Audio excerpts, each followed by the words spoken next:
Hello hi నమస్తే welcome to MK media. నేను మీ Madhu Kalyan. So daily ఒక టాపిక్ గురించి మాట్లాడుకుంటాం కాబట్టి ఈ రోజు ఒక సెన్సేషనల్ టాపిక్ గురించి మనం మాట్లాడుకుంటున్నాం. దేశమే గర్వించదగ్గ డైరెక్టర్ రాజమౌళి గురించి. నమస్కారం సార్. నమస్తే మధు. సార్ సోషల్ మీడియాలో ఈ రోజు నిన్న నైట్ నుండి ఒక వీడియో అయితే వైరల్ అవుతుంది సార్. సో రాజమౌళి గారికి సంబంధించింది. సో దేవుణ్ణి నమ్మని వ్యక్తులే నీతి నిజాయితీతో ఉంటారు.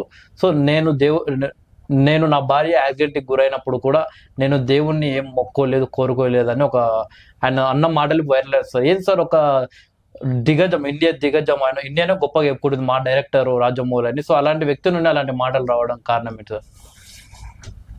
సో ఇవన్నీ ఎట్లా ఉండాలంటే కనుక చాలా మంది, ఒక ఆయనే కాదు చాలా మంది కూడా ఆ మాట అనే ముందు ఆలోచించుకోవాలి. అంటే ఆ దేవుళ్ళ పేర్లు చెప్పుకొని డబ్బులు అయితే సంపాదించు, దేవుళ్ళతోటి సినిమాలు పెట్టి డబ్బులు సంపాదించుకోవచ్చు. సో అందరికేమో ఆ పవర్స్ ఉన్నాయి అనే సినిమాలు చూపించి బ్లాక్ బస్టర్ హిట్లు అన్నీ కొట్టచ్చు. బట్ వాళ్ళ దగ్గరికి వచ్చేసరికి ఇంకొక పెద్ద దరిద్రుడు ఒక హీరో కూడా అట్నే అన్నాడు. ఆయన పేరు చెప్పకూడదు కానీ అంతే, సినిమాలో ఆ దేవుడి పేరు పెట్టే చాలా హైలైట్ అయిపోయి బ్లాక్ బాస్టర్లు, అంటే వరల్డ్ ఫేమస్ మూవీ కూడా తీసినాడు ఆ దరిద్రుడు. తర్వాత ఏమన్నాడు, ఒక పబ్లిక్ లో కూర్చొని నేను నమ్మను, సినిమాలు కాబట్టి అట్లా చేసినాను అన్నటువంటిది. కానీ అదే దేవుడి గురించి చాలా సార్లు చాలా గొప్పలు చెప్పినాడు. అంటే వీళ్ళంతా ఊసరవెళ్ళలాగా టైంను బట్టి మాట్లాడుతూ ఉంటారు. సో ఇప్పుడు సబ్జెక్ట్ లేకపోద్దాం. ఎవరైతే మీరు అన్నారో ప్రతి ఒక్కరు కూడా ఒక హిందూ సంప్రదాయంలో ఎలా ఉంటుంది అంటే కనుక కంపల్సరీ వాళ్ళ పూర్వీకులు కానీ వాళ్ళ అమ్మా నాన్నలు కానీ వీళ్ళు కానీ దేవతలను పూజ అన్నది 200-300% ఉంటుంది. ఒకవేళ వాళ్ళు చేయకున్నా కూడా వాడి పక్కింట్లోనైనా పూజలు అన్ని కూడా చేస్తూ ఉంటారు. సో చేస్తూ ఉంటే ఆటోమేటిక్గా వీళ్ళకి కూడా దాని మీద ఒక అవగాహన ఉంటుంది. అంటే ఇది ఎట్లా ఉంటుంది అంటే డే 1 నుంచి, అంటే చిన్నప్పటి నుంచి పూజలు చేసుకుంటూ ఒక స్టేజ్ వచ్చిన తర్వాత పూజా కార్యక్రమాల్లో పాల్గొంటూ ఇంకొక స్టేజ్ వచ్చిన తర్వాత వీళ్ళే పూజలు చేసి అన్ని చేసిన తర్వాత ఏదో చదువుకున్నామన్నటువంటి ఒక జ్ఞానం వచ్చిన తర్వాత ఇంకా పూజలు చేయవలసినటువంటి అవసరం లేదని తనకు తాను మనసులో అనుకొని ఉండొచ్చు. కానీ ముందు అయితే పూజలు అయితే చేసినాడు, కరెక్ట్ గా పూజా కార్యక్రమాల్లో పాల్గొన్నాడు, దానికోసం పరితపించినాడు, అన్ని చేసినాడు. అంటే చిన్నప్పటి నుంచి చేసినటువంటి పూజా ఫలము ఏదైతే ఉంటుందో అది వాళ్ళకి క్యారీ ఫార్వర్డ్ అవుతూనే ఉంటుంది. అది ఎప్పుడు బయటికి రావాలో అప్పుడు బయటికి వచ్చేస్తుంది. ఏదో తన భార్య హాస్పిటల్లో ఉన్నప్పుడు నేను దేవుని కోరుకోలేదు, నేను మామూలుగానే చేసినాను అంటే కాదు. దాని ముందు ఆయన ఎన్నో పూజలు చేసిండొచ్చు, ఎన్నో పూజా కార్యక్రమాలు పాల్గొనొచ్చు. లేకుంటే వేరే వాళ్ళు పూజకి ఏదైనా చేస్తున్నటువంటి ఈయన ఒక పొజిషన్ లో ఉన్నాడు కాబట్టి వాళ్ళకి డబ్బులు హెల్ప్ చేసిండొచ్చు. ఏదైనా అంటే తెలియకుండానే లోక కళ్యాణంలో జరుగుతున్నటువంటి మంచి పనులకు ఈయన అంటే దేవుడి పనులకి కంపల్సరీ ఏదో ఒక రకంగా డబ్బు రూపంలోనో, మాట రూపంలోనో, వస్త్ర రూపంలోనో, వేరే అన్నదాన రూపాల్లోనో డబ్బులు అయితే ఏదో ఒక రకంగా ఇచ్చి ఉండొచ్చు. దాని ఫలితమే ఆమె కాపాడబడి ఉంటుంది.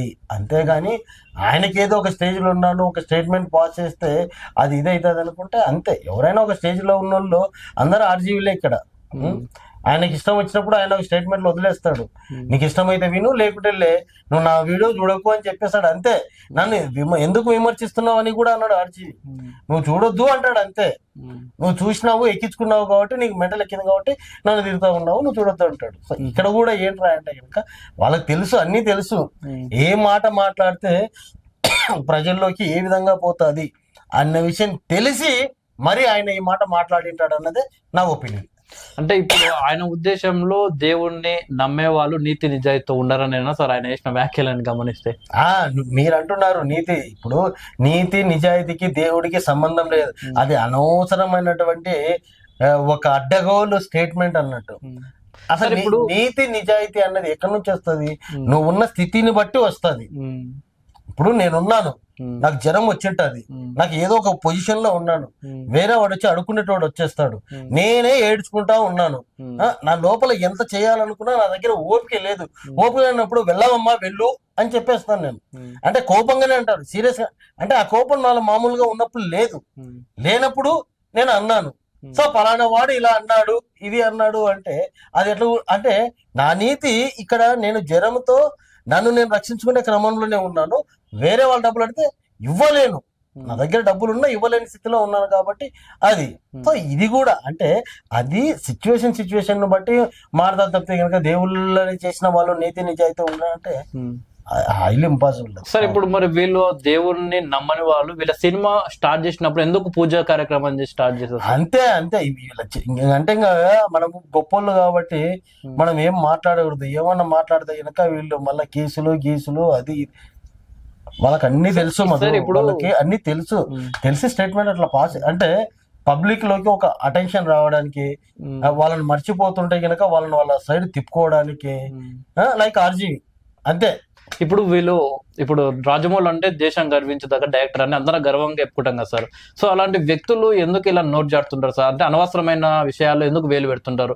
మొన్న కిరణ్ రాజమౌళి ఒక్కడే కాదు, దేశాన్ని గర్వించదగ్గ డైరెక్టర్లు ఆయన కంటే ముందు కొన్ని వందల మంది కూడా ఉన్నారు.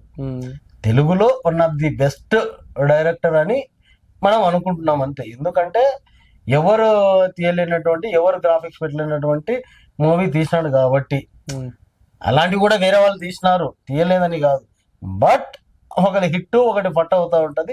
ఈయనది డైరెక్ట్ గా హిట్ అవుతూనే అన్ని హిట్ అవుతూనే వచ్చేస్తా ఉన్నాయి, అలా చూస్ చేసుకుంటున్నాడు అంతే. దీనికి అంతా ఏంటంటే హైప్ ఇవ్వడము. ఇప్పుడు RRR మూవీ మనం చూసినట్లయితే కనుక దానికి డే 1 నుంచి హైప్ ఇచ్చుకుంటూ వచ్చి సినిమా రిలీజ్ చేసినాడు. బ్లాక్ బాస్టర్, డబ్బుల విషయంలో బ్లాక్ బాస్టర్ అంత మొత్తం వచ్చేసింది. అది ఎక్కడి నుంచి వచ్చింది? ఆల్రెడీ ఒక 3 సినిమాలు బిగ్ హిట్ అయిపోయిన తర్వాత అదే హైప్ ఇచ్చేసి కొన్ని వేల థియేటర్లు ఎక్కువ రిలీజ్ చేయడం ద్వారా అట్ ఏ టైం వీళ్ళు పెట్టిన దానికంటే ఎక్కువ డబ్బులు వచ్చేసినాయి అంతే. ఇప్పుడు క్యాల్కులేషన్ ప్రకారం ఏముంది, ఎంత ఎక్కువ కోట్ల టర్న్ ఓవర్ ఎక్కువ వస్తే కనుక ఆ సినిమా హిట్ అయిపోయినట్టు. ఆ సినిమాలో మ్యాటర్ ఉందా లేదా అన్నది ఎవరికి అర్థమే లేదు. నిజానికి అదే RRR సినిమాలో గుండె మీద చేయబెట్టుకుని కోట్ల మందితో నువ్వు సర్వే చేయించు, బ్లాక్ బస్టర్ హిట్ అని ఎవరు అనరు. ఓకే 3.5 రేటింగ్ ఇస్తే కనుక అది బ్లాక్ బస్టర్ కాదు, 4.5 ఇస్తేనే బ్లాక్ బస్టర్, అది లెక్క.